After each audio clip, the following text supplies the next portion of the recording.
Hi, Ghost Keyboard here. Today, I am presenting you a prototype mini PC from NiPoGi with the 7730U AMD chip. What we got here is an AMD Ryzen 7 chip, which is in fact a rebrand of the 5000 series chip like the 5800U or the 5825U chips, which were quite popular 8-core AMD laptop chips at the time of their release back in early 2021. In this review, we will go through unboxing, hardware specification, classic benchmarks, and I will expose why single-channel RAM is crippling your graphic performances with DDR4 RAM. I will also show you the most useful BIOS settings, noise level test, which is a strong attribute of this mini PC model, and I will test eGPU setups with a high-end GPU like the RTX 4080 Super and a mid-range card like the AMD 7600 XT. So you would know if performance loss-wise eGPU is making sense. Without further ado, let's move on to the unboxing chapter. The NiPoGi AM06 PRO 7730U is a new old Ace Magic AM06 PRO 5800U model, which is a quite confusing description. How does this 7000 series chip is a disguised 5000U chip? Well, this is quite common in the tech space to witness the industry screw up product labeling and end up confusing consumers. So this unreleased prototype model comes with the standard accessories, like a VESA mount, an HDMI cable, a power adapter of 19 volts and 65 watt output, and a quite useful SATA ribbon cable. You can add extra storage with a SATA SSD that fit in the top panel. Installation is straightforward. Spot the SATA latch on the motherboard and slide the cable connector before securing it by closing the latch and fix the SSD by a slight push to its panel compartment. And voila! Okay, now we are moving over to the hardware specification of this confusing Ryzen 7 banner. The Ryzen 7 family chip is a mess at consumer-level understanding. Indeed, the Ryzen 7 AMD chips is mixing 3 different processor architecture. So we have here with the 7730U, a refreshed release of the 5825U chip. Both chips are perfectly identical in their specification and performances. However, I believe that this refreshed Ryzen 7 processor have better heat dissipation which allow this mini PC model to run absolutely quiet. Indeed, fan control default settings show how confident NiPoGi is with this chip. It is running quiet because fan speed is set at low level as there is less heat to dissipate. The only time you will hear the fan spin is when the mini PC is booting, and you will never hear it again. Unless you need to adjust your fan speed for a higher TDP setting. In this case, you would need to adjust your fan speed. I will come back to fan control and TDP BIOS setting with more detail later in the review.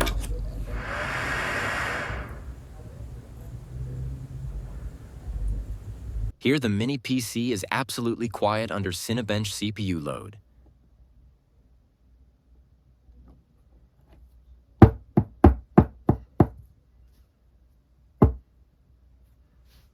Finally, here are the hardware specification listings. So we have here the Ryzen 7730U processor with Zen 3/8 cores and 16 threads.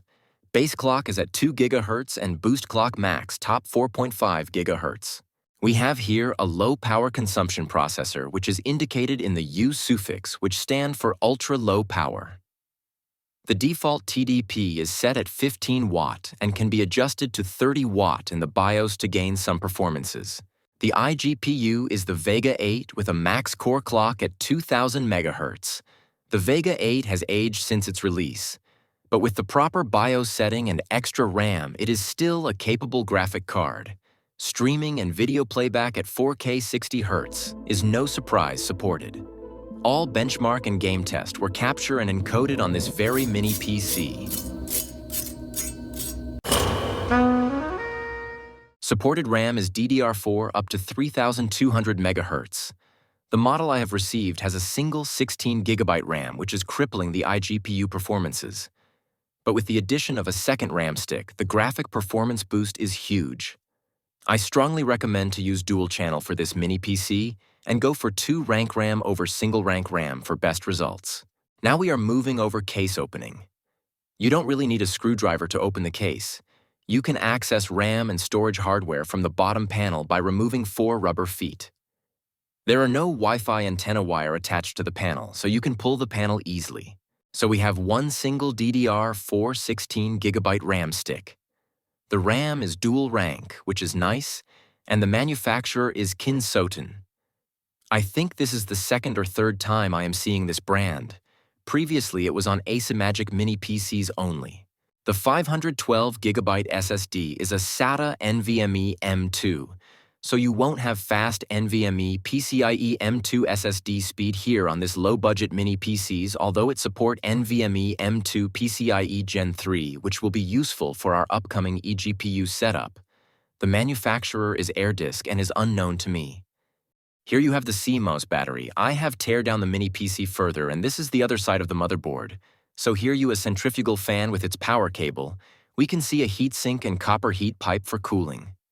If you ever need to reset the CMOS, you would need to access this part of the motherboard and unplug the CMOS power cable for a minute or two to reset your BIOS to fix black screen issues, or failure after wrong BIOS settings. Now the BIOS. To access the BIOS, you would need to press the delete key several times when your mini PC is booting. First of all, there is only one system configuration, which is performance mode. Now I am going to show you how to increase your IGPU VRAM to increase your graphic performance. Default VRAM is only set at 495 megabytes, which is not enough for the internal graphic card efficiency. By switching the auto mode setting to UMA game optimized mode, the VRAM size is multiplied by 8 times to 4 gigabytes of VRAM. What is happening here is that you are allocating some of your RAM size to your VRAM. It's basically an exchange. What is lost on one side is gain on the other side. Now fan setting. You can access fan setting from the SMU common option menu. Fan control and on-fan table control should be set to manual. Fan control menu is divided in 2 mains data. On one hand, you have the temperature setting, and on the other hand, the fan speed setting, which are represented in percentage. Temperature are divided into 3 sequences: low, medium, and high, which are set here at 50, 85, and 90 degree. Fan speed is set accordingly to low, medium, and high PWM at 20, 35, and 60, which are representing percentage fan speed. To change TDP, press the Escape key from the fan control menu and scroll down to Smart Shift Control. Here you have several types of power setting. I won't get into too much detail here as I don't want to spend too much time on this topic. Just understand that 25,000 value is equal to 25 watt. Fast PPT limit can be at a higher value than other power settings because this setting is giving higher power just for a very brief time and it will not produce lots of heat. 30 watt for fast PPT link and 25 watt for other settings is the sweet spot. If you're willing to give your system a kicks, apps opening and multitasking will become more snappy at a higher TDP. I am usually not recommending to increase your TDP, but with this mini PC processor it's fine. But keep in mind that you will need to increase your fan speed and fan control option to mitigate the extra heat produced by a higher wattage. Now we are moving to some CPU benchmark, and we start with Geekbench 6. The tests have been run at different TDP, 15, 30, and 38 watt, and with a single 16GB RAM stick and dual 16GB RAM stick. Here the results are demonstrating how TDP and RAM addition at a smaller level are impacting the benchmark scores, aka the performances. The multi-core benchmark results are showing that dual-channel RAM have a huge benefit for the CPU, with a 25.5% performance gain. Increasing wattage from 15 watt to 30 watt have a smaller benefits in comparison with a small 2% performance gain. Increasing the wattage to a higher 38 watt have not resulted in any noticeable gains. The RAM performance gain is largely due to dual-channel and not the addition of more RAM. We would have seen very similar results with 2 per 8GB RAM stick configuration.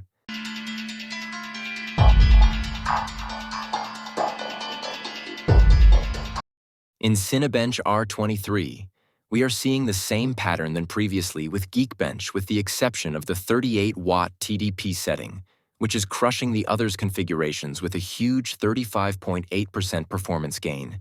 It really took advantages of these extra watts burst sequence. RAM is here again a key element as dual channel is doubling the bandwidth. Under load, your CPU need fast access to data. With only one RAM channel, your CPU have less bandwidth and is in a kind of standby position waiting for data access due to the lower bandwidth, in other words, data transfer speed.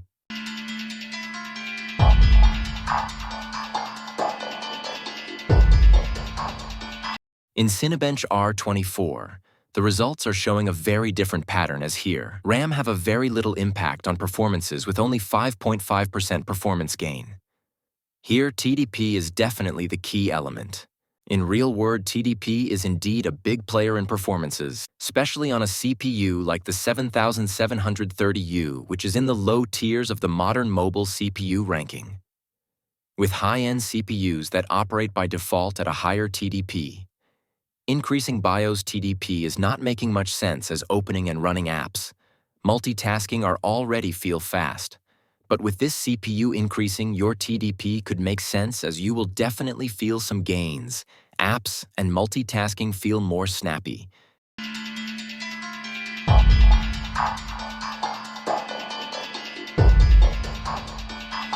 Okay, now we are going to take a look at the power consumption and temperature at idle. So we are reading 51 degrees Celsius with a room temperature of 28 degrees Celsius. Actual power consumption is 8 watt. The minimum power draw recorded is 4.7 watt, and the maximum power draw recorded on the CPU is 25 watt, which is matching the default BIOS setting. Just keep in mind that 8 watt is only corresponding to the CPU consumption and not the whole mini PC, with fan and motherboard component. Consumption can't possibly goes above your 65 watt AC adapter.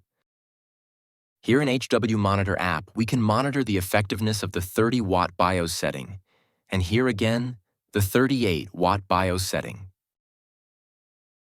Before moving to 3D Mark Benchmark, we are closing this CPU benchmark chapter with CPU Z.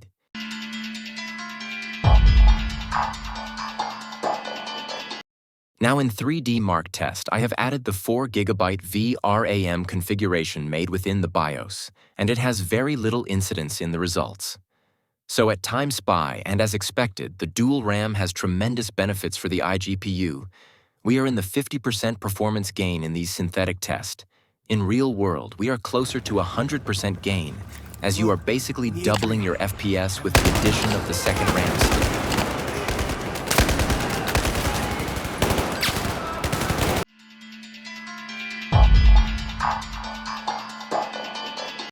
Now Firestrike and Night Raid.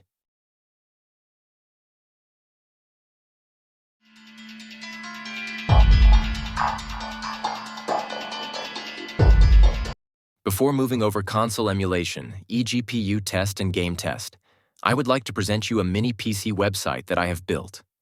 In this website, you can find articles and the latest news evolving around the mini PC world. 100 mini PC models from different brands are reviewed with accurate specification. For example, you can look for a mini PC model and find out if its USB Type-C port support Thunderbolt or just data transfer.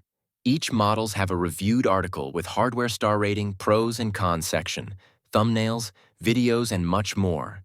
So if you are looking for a mini PC and if it is not listed, at least you would find a similar PC with the same CPU to get an unbiased opinion.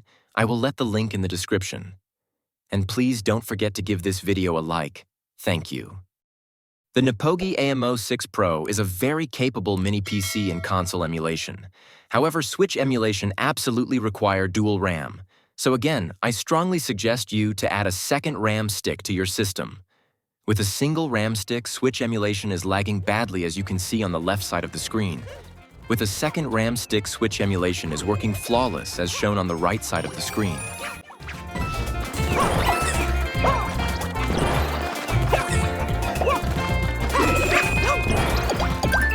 Except Switch emulation, all other console emulation are working just fine with single-channel RAM. All the upcoming console emulation tests were made with a single 16GB RAM.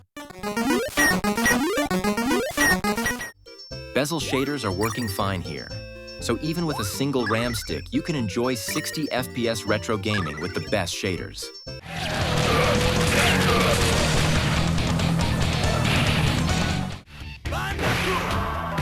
Temperature-wise, retro gaming does not generate high CPU and IGPU temperature. We are ranging in the 50 and 60 degree in all the retro gaming tests. Here on Dolphin emulator running Super Mario Sunshine, the second RAM stick would probably lock 30 FPS. Note that Super Mario Sunshine is a 30 FPS native game, so even if we are not locking 30 FPS here, the gameplay is smooth.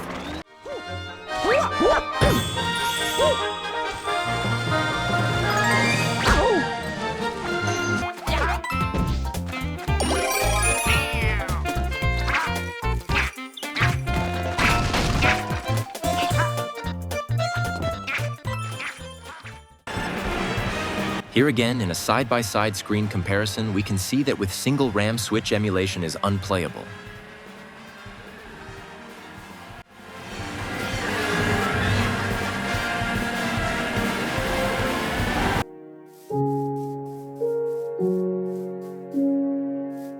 We start PC gaming test with Minecraft. We are averaging 86 FPS with lows in the 50s. Texture pack does work fine. Here I have set Patrick's Texture X64 pack, and we are close to 60 FPS. About shaders? Well, they are quite difficult to run for this iGPU. We are in the low 20 FPS. With BSL shader, but the game seems playable.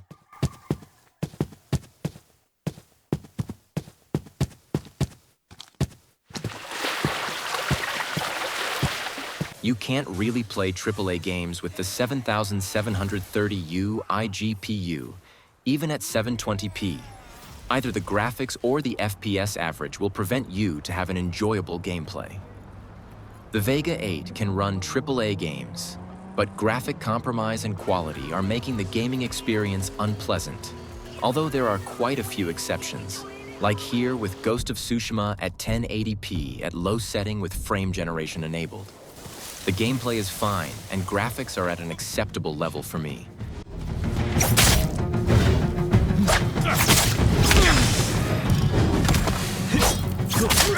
Here is an example of a 24 FPS average game at 1080p that is looking better than a 33 FPS game at 720p.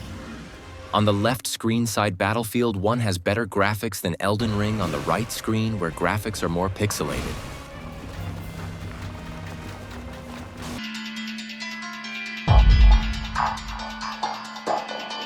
The NiPoGi AM06 PRO is a capable PC gaming machine for older games.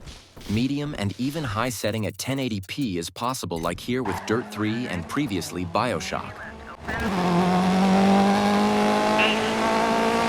Easy left, keep in. Keep right.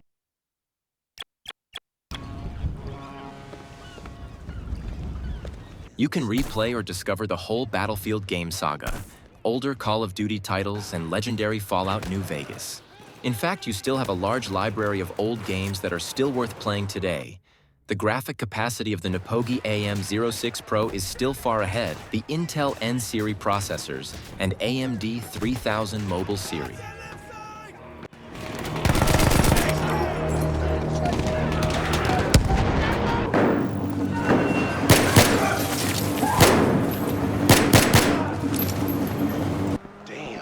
This nigga must got the baby dick.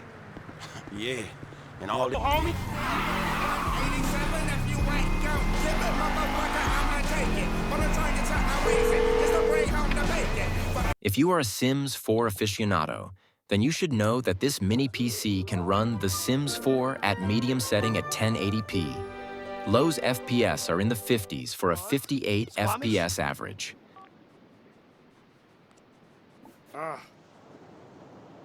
Now we are going to transform this low-budget mini PC into a gaming beast setup. To achieve that goal, I would need to run Windows 11 from an external SSD storage to free the single NVMe M2 PCIe slot available on the motherboard. At the moment, the M2 slot is occupied by my SATA SSD where Windows is installed. I have removed the M2 storage SSD to replace it with an Oculink to NVMe M2 adapter. Then I will be able to connect this mini PC to any kind of Oculink EGPU dock station. In the upcoming test, I am going to run games with two different GPU. a high-end RTX 4080 Super, and a mid-range RX 7600 XT. Here I'm interested in performance loss data. High-end GPU isn't making much sense regarding the expected performance loss with PCIe 3 connection and CPU bottleneck. We can expect the high-end GPU to perform under a Thunderbolt eGPU setup with a PCIe 4 controller. I am looking for confirmation data with the mid-range GPU. I think that we could have minimal performance loss with a mid-range GPU, which would make this setup a viable option. The NiPoGi AM06 PRO is only supporting PCIe 3 transfer, which is half the bandwidth of a PCIe 4 device. Theoretically, we should have a transfer speed of 32 gigabits per second with this setup, which is inferior to Thunderbolt or USB V140 gigabits per second. But in reality, Thunderbolt PCIe transfer speed is around 28 gigabits per second. At Time Spy, the NiPoGi AM06 PRO is losing a big 37% overall performance compared to a high-end PCIe 4 processor system like the 8845HS in an Oculink eGPU setup comparison. At Firestrike, performance loss is even bigger, with 44.7% performance loss with a high-end graphic card like the Nvidia RTX 4080 Super. Performance loss is matching the exact same value with again a 44.7% performance loss in Night Raid benchmark. Now we are going to check if those synthetic benchmark results are matching real-world benchmark. Here is Forza Horizon 5, and from the get-go, we can guess that performance gap between both setup is in the range of 3D mark results. We are ending up this test with a 33% FPS difference, which is below 3D mark results. But still, real-world result here is not totally disconnected from synthetic benchmark. There is a pattern.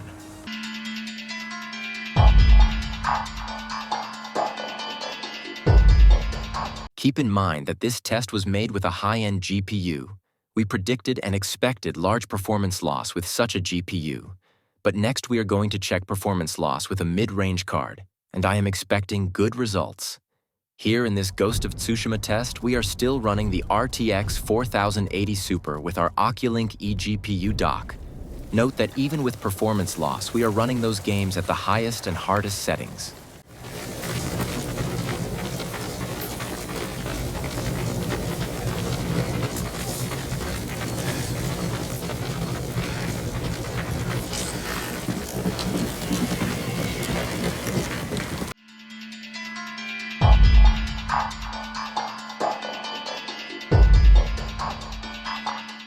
In Ghost of Tsushima, we have an excellent result with only 23% performance loss.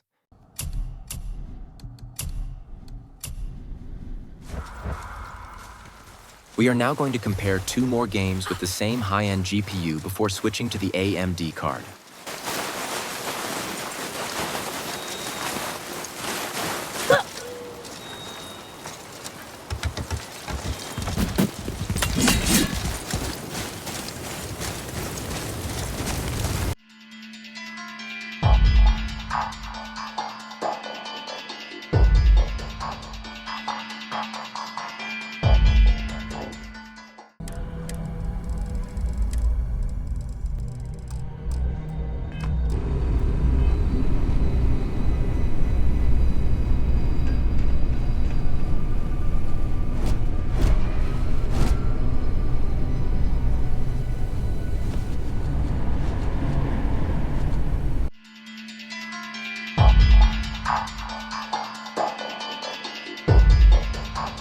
In summary, these previous tests showed two main points. First, high-end GPUs are overkilled for PCIe 3 eGPUs. Average performance loss is around 40%. The second point is that unlike many synthetic benchmark haters pretend, synthetic benchmark are accurate. You just need to run a couple of them and not a single Time Spy bench. Indeed, our 3D mark benchmark are somehow reflecting the 4 real-world tests we just made. Now we are closing this eGPU test with an AMD mid-range graphic card, and as expected, performance gap is largely reduced. eGPU setup is now making sense as we are under 10% performance loss, at the exception of Night Raid benchmark, because if you take a close look at the details, in this eGPU versus battle, the NiPoGi have faced a very powerful and expensive adversary. Ryzen 9 AI HX370 system are priced around $1,000. Here you need to break down the overall score and notice that the 33% difference is due to the CPU score only. Graphics scores are equal. In fact, the NiPoGi did take the lead in graphics score. So if you have a tight budget, the NiPoGi AM06 could be a cheap eGPU option to consider. Because here pricing is really important.